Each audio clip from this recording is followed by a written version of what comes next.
तो गाइस, आज एमपीएस 01 राजनीतिक सिद्धांत जो कि इग्नू का सिलेबस है, एमपीएस 01 की किताब है, उसके हम एक बहुत ही इंपॉर्टेंट टॉपिक के बारे में बात करेंगे जो है नारीवाद, फेमिनिज्म के बारे में हम बात करेंगे। ठीक है। और मैं आपको बता दूं कि ये जो सीरीज हम चला रहे हैं, कुछ इंपॉर्टेंट क्वेश्चन से टॉपिक लेकर, वो सिर्फ इग्नू के एमपीएस फर्स्ट ईयर एग्जाम के लिए है। उसी को ध्यान में रखते हुए ये वीडियोस बनाई जा रही हैं। ठीक है, चलिए डिस्कस करते हैं। क्वेश्चन देख लेते हैं। पहले हमारा क्या है, नारीवाद से आप क्या समझते हैं? इन जनरल नारीवाद से क्या समझते? फेमिनिज्म, नारीवाद। ठीक है, चलिए पढ़ते हैं, समझ आएगा। स्क्रीनशॉट लेना है तो ले सकते हैं। नारीवाद एक ऐसी विचारधारा है जो स्त्री और पुरुष के समान अधिकारों पर बल देती है। समान अधिकारों पर बल देती है, समझ आया? मतलब कि दोनों को समान अधिकार प्राप्त होने चाहिए। नारीवाद के अनुसार स्त्री और पुरुष के बीच बहुत सारी असमानताएं हैं। ये ना तो प्राकृतिक है और ना ही आवश्यक। जितनी भी असमानताएं है ना तो बाय नेचुरल है और ना ही इंपॉर्टेंट है, ना प्राकृतिक है ना ही आवश्यक है। इसलिए इन असमानताओं को बदला जा सकता है, क्योंकि प्राकृतिक नहीं है ना ही आवश्यक है, तो ये बदली जा सकती हैं ताकि स्त्री और पुरुष एक समान जीवन व्यतीत कर सके। ठीक है, समझ आ रहा है? इजी है। क्वेश्चन जाएगा भी लंबा जाएगा, बताता हूं मैं आपको आगे का। आगे पढ़ते हैं। यह व्यवस्था प्रकृति ने नहीं बल्कि समाज ने बनाई है। नारीवाद, ठीक है, समाज ने ही स्त्री और पुरुष के कामों को घर और बाहर के कामों में बांटा है।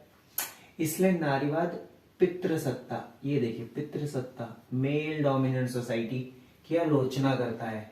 पितृसत्ता समाज की आलोचना करता है। नारीवाद की यह धारणा है, यहां से पढ़िए ध्यान से।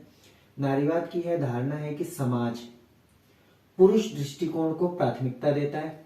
ठीक है, और इन पितृसत्तात्मक समाजों में महिलाओं के साथ भेदभाव और अन्याय होता है। ठीक है, ये नारीवाद की धारणा है। इसका लक्ष्य महिलाओं के लिए पुरुषों के समान शैक्षिक, आर्थिक और पारस्परिक अवसर तथा परिणाम स्थापित करना है। नारीवाद बेसिकली है क्या, समझिए। पितृसत्तात्मक सोसाइटी है हमारी, पितृसत्तात्मक समाज है, उसमें क्या है, पुरुषों पर ज्यादा बल दिया जाता है। चाहे शिक्षा की बात हो, आर्थिक धन या कोई अवसर की बात हो, पुरुषों पर ज्यादा ध्यान दिया जाता है। तो नारीवाद एक धारणा है, ठीक है, कह सकते हैं ना, जैसे कि एक आंदोलन जैसे चलता है। आंदोलन नहीं है बट आप उस तरह से समझ सकते हैं, तरह से कि नारीवाद एक धारणा है जो कि समाज पुरुष दृष्टिकोण को प्राथमिकता देता है और पितृसत्तात्मक समाजों में महिलाओं के साथ भेदभाव है, अन्याय होता है। तो इसका लक्ष्य क्या है नारीवाद का, कि पुरुषों के समान शिक्षा, शैक्षिक, आर्थिक, पारस्परिक अवसर महिलाओं को मिलने चाहिए जो कि पुरुषों के समान हो। ठीक है, अगले में आते हैं। नारीवाद की कुछ विशेषताएं हैं लैंगिक असमानता की प्रकृति, प्रजनन संबंधी अधिकार, लैंगिक भेदभाव, घरेलू हिंसा पर रोक। अब एक एक करके हम इन चारों विशेषताओं को समझेंगे, और ये मैं इसीलिए बना रहा हूं, आप इसी तरीके से आंसर में भी लिख सकते हैं। ठीक है,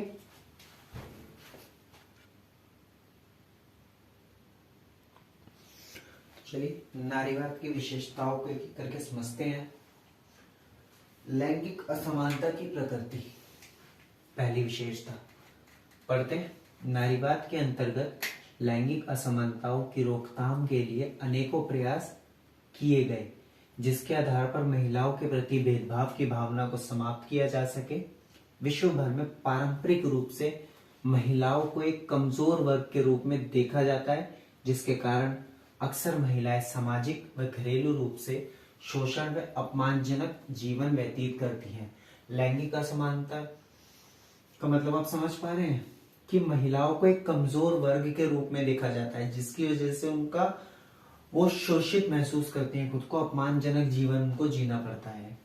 ठीक है, प्रजनन संबंधी अधिकार, नारीवाद में विशेष रूप से प्रजनन संबंधी अधिकार को दर्शाया जाता है। इसके द्वारा महिलाओं को प्रजनन संबंधी जानकारियों से भी अवगत कराया जाता है, जिससे समाज में जागरूकता फैल सके। अच्छा, मैं आपको एक बात बताता हूँ। नारीवाद बेसिकली हमने बात की थी, एक धारणा है कि जो पितृसत्तात्मक सोच है उसके बराबर, मतलब उसमें प्राथमिकता दी जाती है पुरुषों को, पर नारीवाद क्या कहता है कि महिलाओं को भी पुरुषों के बराबर प्राथमिकता दी जाए, उनके बराबर अवसर दिए जाएं। ठीक है, तो यही है कि जानकारियों से भी अवगत करा जाता है, जिससे समाज में जागरूकता फैल सके।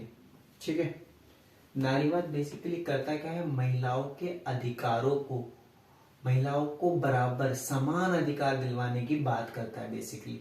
ठीक है, आसान भाषा में कहें अगर। लैंगिक भेदभाव, नारीवाद के अंतर्गत लिंग के आधार पर भेदभाव करने की प्रक्रिया पर रोक लगाने का प्रयास किया जाता है। नारीवाद क्या करता है, बराबरी दिलाना है। नारीवाद का लक्ष्य क्या है, बराबर के अधिकार, बराबर का सम्मान दिलाना, बराबर के अवसर दिलाना महिलाओं को। ठीक है, लैंगिक भेदभाव समाज में असमानता की स्थिति को दर्शाता है, जो अधिकतर पुरुष वर्ग के लोगों के द्वारा की जाती है। घरेलू हिंसा पर रोक, नारीवाद में विशेष रूप से घरेलू हिंसा पर रोक लगाने का प्रयास किया जाता है। घरेलू हिंसा वह दुर्व्यवहार है जो किसी परिवार के सदस्यों द्वारा किया जाता है। इसमें महिलाओं को शारीरिक, यौन, मनोवैज्ञानिक रूप से प्रताड़ित किया जाता है, जिससे महिलाओं की स्थिति बदतर हो जाती है। तो अभी तक हमने जो पढ़ा, नारीवाद क्या होता है, नारीवाद की विशेषताएं हम पढ़ रहे थे। नारीवाद समझ आ गया आपको? धारणा, नारीवाद मतलब उस पितृसत्तात्मक सोच जो है, जो पितृसत्तात्मक धारणा चली आ रही है अभी तक समाज में, पुरुषों को प्राथमिकता दी जाती है, तो नारीवाद बस वही है, महिलाओं की बराबरी के लिए इस्तेमाल किए जाने वाली एक धारणा है। ठीक है, चलिए ये चारों उसकी विशेषताएं हो गई। लैंगिक असमानता की प्रकृति, ठीक है, मतलब विशेषताएं, मतलब नारीवाद जिन चीजों पे ज्यादा ध्यान देता है। ठीक है, प्रजनन संबंधी अधिकार, लैंगिक भेदभाव और घरेलू हिंसा पर रोक। तो गाइस ये आखिरी स्लाइड और है इस क्वेश्चन की, नारीवाद की। नारीवाद के सिद्धांत के बारे में बात करते हैं। सिद्धांत से आप मतलब समझ रहे हैं? सिद्धांत का मतलब होता है प्रिंसिपल्स। किन सिद्धांतों पे कोई भी धारणा या कोई भी इंस्टीट्यूशन काम करता है। ठीक है, एक बार पढ़ते हैं। नारीवाद एक ऐसे समाज की परिकल्पना करता है जिसमें महिलाओं के जीवन में पुरुषों का, अंडरलाइन कीजिए, कोई हस्तक्षेप ना हो। इसमें महिलाओं के जीवन में पुरुषों का कोई हस्तक्षेप ना हो। नारीवाद का सिद्धांत समाज में महिलाओं की स्थिति को दर्शाने एवं उसमें सुधार का कार्य करता है। अभी मैंने क्या कहा था, नारीवाद एक धारणा है, एक आंदोलन की तरह आप इसे समझ सकते हैं, जो महिलाओं की स्थिति को सुधारने के लिए काम कर रहा है। ठीक है, तो महिलाओं की स्थिति को दर्शाने एवं उसमें सुधार का कार्य करता है। अब नारीवाद के अन्य महत्वपूर्ण सिद्धांत निम्नलिखित हैं। 3 मोस्ट इंपॉर्टेंट सिद्धांत है, ये आपको पता होना चाहिए। नारीवाद देखिए, आप समझने की कोशिश कीजिए। नारियों के सम्मान की बात हो रही है, नारियों के बराबर अधिकार की बात हो रही है। तो महिला सशक्तिकरण, जिसे हम वुमेन एम्पावरमेंट कहते हैं, सबसे पहले यही आएगा। वुमेन एम्पावरमेंट आपने बहुत सुना होगा। वुमेन एम्पावरमेंट का मतलब क्या होता है, एक बार पढ़ते हैं।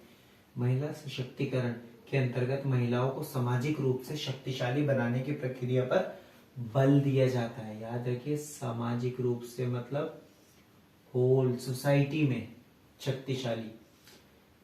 इससे महिलाओं को अपने जीवन संबंधी सभी निर्णय लेने का अधिकार स्वयं होता है। सभी निर्णय लेने का अधिकार स्वयं होता है, अपने जीवन से रिलेटेड सारे निर्णय खुद ले सकती है। इसे नारीवाद के एक प्रमुख सिद्धांत के रूप में भी देखा जा सकता है। दूसरे पे आते हैं स्वायत्तता।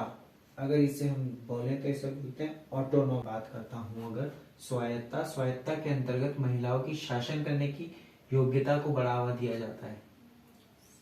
शासन करने की योग्यता, बेसिकली लीडरशिप स्किल्स की हम बात कर रहे हैं। यहाँ महिलाओं को सामाजिक एवं आर्थिक रूप से प्रबल बनाने का कार्य भी करता है, जिससे महिलाओं को पुरुषों के समकक्ष समानता का अधिकार मिलता है।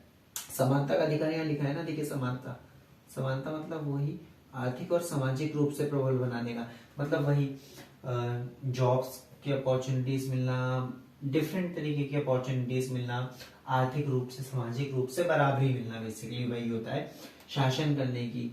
चाहे कोई पब्लिक सर्विसेज में हो या फिर किसी इंस्टीट्यूट में हो, वहां पर महिलाओं को भी बराबर अधिकार दिया जाए। सार्थक जुड़ाव तीसरा अगर हम देखें, सार्थक जुड़ाव का मतलब क्या होता है, साथ में लेकर चलना, साथ में मिलकर जुड़कर चलना। इसमें हर सामाजिक घटनाओं में महिलाओं की बराबर भागीदारी, अंडरलाइन कीजिए, बराबर भागीदारी। सार्थक मतलब जुड़ाव, साथ में जुड़ के चलना, यानी कि बराबर की भागीदारी को दर्शाया जाता है। यह महिलाओं को सामाजिक रूप से उन्नति प्रदान करता है, ठीक है, उन्नति होगी जिससे महिलाएं हर क्षेत्र में विकास करती हैं, ठीक है। इसके द्वारा महिलाओं को हर क्षेत्र में आगे बढ़ने का अवसर प्रदान किया जाता है, जिससे समाज में महिलाओं की स्थिति बेहतर होती है। एंड में कंक्लूड करने के लिए आप ये लाइन लिख सकते हैं, नारीवाद के कारण आधुनिक युग में महिलाएं न केवल अपने अधिकारों के लिए लड़ रही हैं, बल्कि समाज में एक नई पहचान भी स्थापित कर रही हैं, ठीक है। तो ये एक नारीवाद का आंसर है, एक उत्तर है। अगर आपके पास नारीवाद को लेकर प्रश्न आता है तो आप ऐसे लिख सकते हैं इस फॉर्मेट में।